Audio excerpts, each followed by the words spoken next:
બનાસ ડેરીની ચૂંટણી જાહેર થતા ધાનેરામાં રાજકીય ગરમાવો જોવા મળ્યો। બનાસ ડેરીના ડિરેક્ટર જોઈતા પટેલ સામે વિરોધના સૂર ઉઠ્યા છે।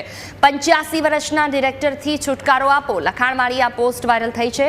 ધણી વગરના ધાનેરાને આ નેતાથી તું બચાવ મારા નાથ જેવું લખાણ પણ લખાયું।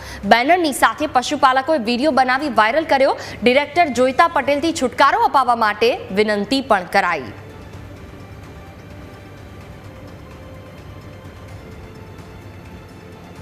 જોનલ અધિકારીની મિલી ભક્તિ थी જેમની સાથે છે તેમની મિલી ભક્તિ थी।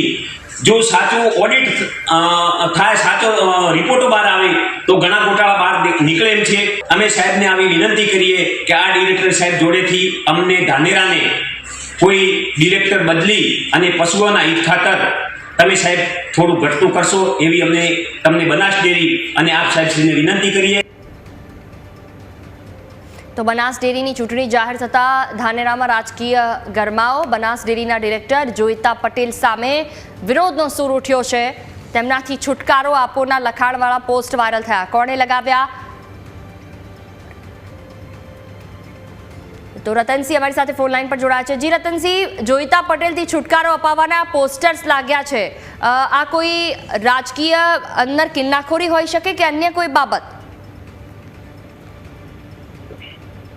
ચોક્કસ જે રીતે વાત કરવામાં આવે તો અત્યારે બનાસ ડેરીની ચૂંટણી જાહેર થતા જ બનાસકાંઠામાં જે તેનું રાજકીય ગરમાવો આવેલો હોય તેવું લાગી રહ્યું છે। ત્યારે ધાનેરામાં પણ ત્યારે રાજકીય ગરમાવો જોવા મળી રહ્યો છે। બનાસ ડેરીના ડિરેક્ટર જે જોઈતા પટેલ છે તેને લઈને અત્યારે તો ધાનેરામાં વિરોધના સૂર છે તે જોવા મળી રહ્યા છે। ડિરેક્ટર જોઈતા પટેલ વિરુદ્ધ જે બેનર છે તે લાગેલાનો વિડીયો છે તે વાયરલ અત્યારે તો થયા છે। જોઈતા પટેલના વિરોધમાં લખાણવાળા બેનર વાયરલ થતા અત્યારે તો રાજકારણ છે તે ગરમાયેલું જોવા મળી રહ્યું છે। ત્યારે ધાનેરાના જે પશુપાલક ગ્રાહકોની જે બનાસ ડેરી અને ગુજરાત સરકાર જોડે એક જ માંગ છે અત્યારે તો કે 85 વર્ષના જે ડિરેક્ટર જોડેથી હવે જો છુટકારો અપાવો।